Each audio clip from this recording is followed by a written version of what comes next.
Meaningful conversation. Bismillahirrahmanirrahim. Okey. Kita sambung. Apa tadi? Okey, cabaran sebagai salesperson. Saya suka nak tahu sebab sepanjang saya berbual dengan ramai orang, sales ni antara benda yang terakhir lah yang nak dibuat, especially kepada trainers. Trainers pun ada masalah untuk buat sales sebab it's not easy. I would say sebab tu rasa ke macam ada gifted. Okay, saya cuba nak tahu pengalaman sepanjang 10 tahun buat sale yang mungkin boleh diaplikasikan kepada training, dunia training, sebagai trainer ataupun sebagai mungkin nak buka training provider ke. Apa pengalaman yang mungkin boleh diaplikasikan lah sepanjang ni? Pengalaman Okey. Memang baik, memang susah dilupakan. Bila cerita pasal pengalaman, kita kena reflect balik. Kita punya I kena reflect balik dengan story cerita lama dulu kan. Okay, first kalau nak ikutkan pengalaman saya waktu masuk bidang sales dalam plantation industry ni, sebenarnya saya zero. I mean, of course saya study dulu, background saya chemistry. Oh, okay. Okay. Kalau ikut chemistry dalam bidang plantation ni, sebenarnya related dia sangat kecil lah. Sebab kalau ikut plantation industry ni, dia ada dia punya, I mean, macam graduate yang dalam bidang plantation tu sendiri. Maksudnya you kena aware plantation industry itself. Betul. Macam saya tak ada background plantation. Saya tak ada background plantation. Even kelapa sawit pun saya tak tahu pun macam mana dia punya anatomi pokok tu sendiri. Jadi waktu tu saya masuk as a zero ni lah. Cuma saya ada sedikit related. Bos saya waktu tu dia cakap tak apa, product itself you can learn.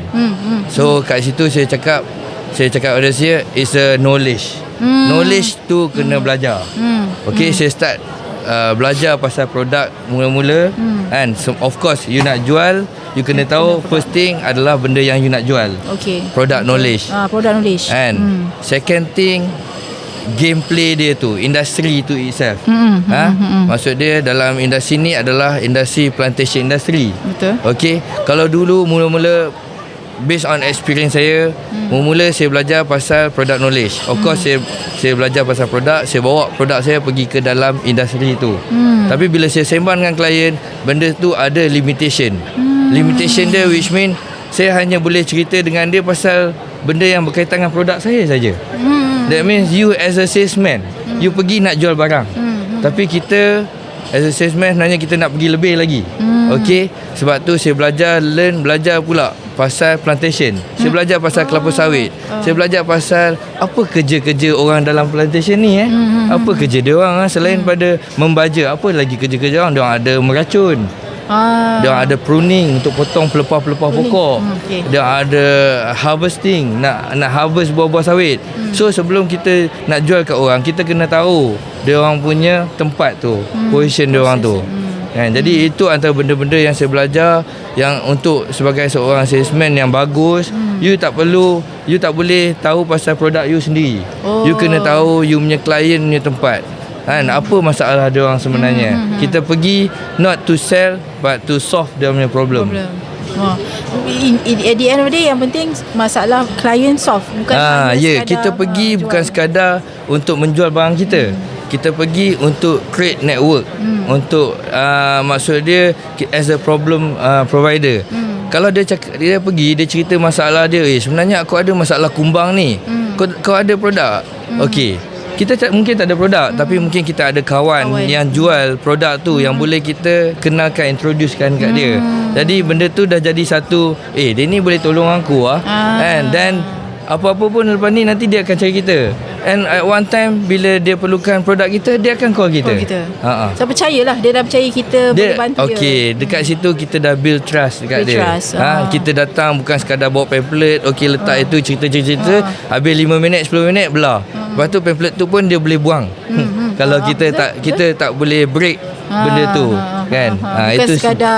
Bukan sekadar bagi je. Bukan sekadar bagi je.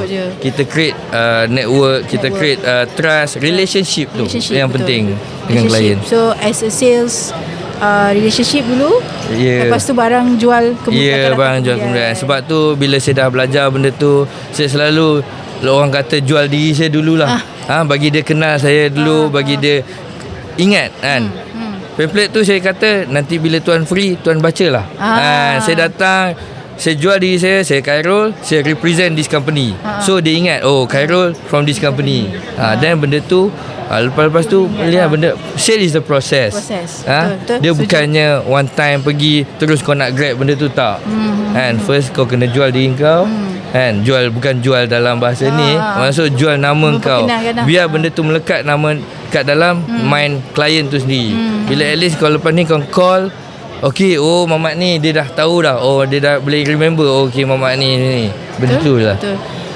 So kalau betul, saya percaya itu is part of Cik Khairul punya topik lah. So nanti macam mana nak bawa ni, pengalaman ni, pengetahuan ni dalam bidang training pula.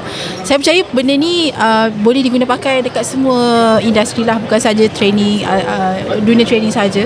Tapi macam mana, so apa plan selepas ni, topik apa nak di-explore selepas dah dapat TTT ni, kan? Of course, ada okay. plan niche topik lah. So experience saya memang kalau ikut mungkin jual baja dalam plantation industri ni, tapi takkan saya nak buat training jual baja, kan? Jadi untuk dalam training industri ni saya pilih kepada topik problem solving dan critical thinking, kan? Jadi benda tu lebih general dan saya percaya sebagai dalam experience saya ni, yang mana dalam bidang sales pun kita ada macam teknik-teknik kita solve the problem juga, dan benda tu kita akan apply untuk mana-mana orang kata industri pekerjaan juga, kan. Jadi saya akan bawa topik critical thinking untuk dalam industri training ni lah. Ada spesifik framework ataupun guide reference tak untuk topik yang Cik Khairul gunakan dalam problem solving ataupun critical thinking tu? Kalau Zati tanya sekarang, memang terus terang saya cakap, saya memang tak ada lagi lah. Sebab saya pun baru saja certified, baru complete the course. Baru sangat, bulan kot tak sampai sebulan saya rasa. Tak sampai sebulan, mungkin mungkin sebulan lah, kan. Jadi saya sangat baru dalam bidang training ni. Jadi saya masih lagi buka diri saya untuk learning. Sebab tu saya datang ke exhibition ni untuk buka minda saya, untuk buka dan tengok gather seberapa banyak knowledge, input yang boleh saya gather untuk saya mungkin corakkan lepas ni modul saya, training saya ke bidang itulah. Oh, okey. Apa, perjalanan dia masih baru. Masih baru, dan saya pun still open myself to learn. Betul. Kan? Sebenarnya dekat sini NDCCE ni memang peluang network tu ada. Banyak training provider dekat sini, dan yang paling penting sekali kalau nak lebih nak tahu insight banyak tentang training, memang ada booth HRD Corp di depan. Macam-macam dia tanya. That's why kita selalu bagi tahu kepada kita punya alumni, kepada sesiapa saja dalam bidang training, kena rajin-rajin datang event, especially daripada HRD Corp ni, sebab memang akan jumpa ramai potential employer. Ada di sebelah sana ada yang buat job interview, so itu semua employer, tapi dia fokus kepada itulah. Training provider ada juga training provider yang fokus kepada certification, ada agensi kerajaan, kita ada kiri kanan kita ni pun ada, jiran-jiran kita ni pun ada daripada Sarawak Skills, UMPSA. So kena rajin-rajin datang. InsyaAllah lepas ni kalau Cik Khairul nak lebih banyak exposure lah kepada training, of course AIM kita sentiasa open our door kepada alumni, but also kena rajin-rajin kat sini. Ramai juga trainer, ramai juga training provider.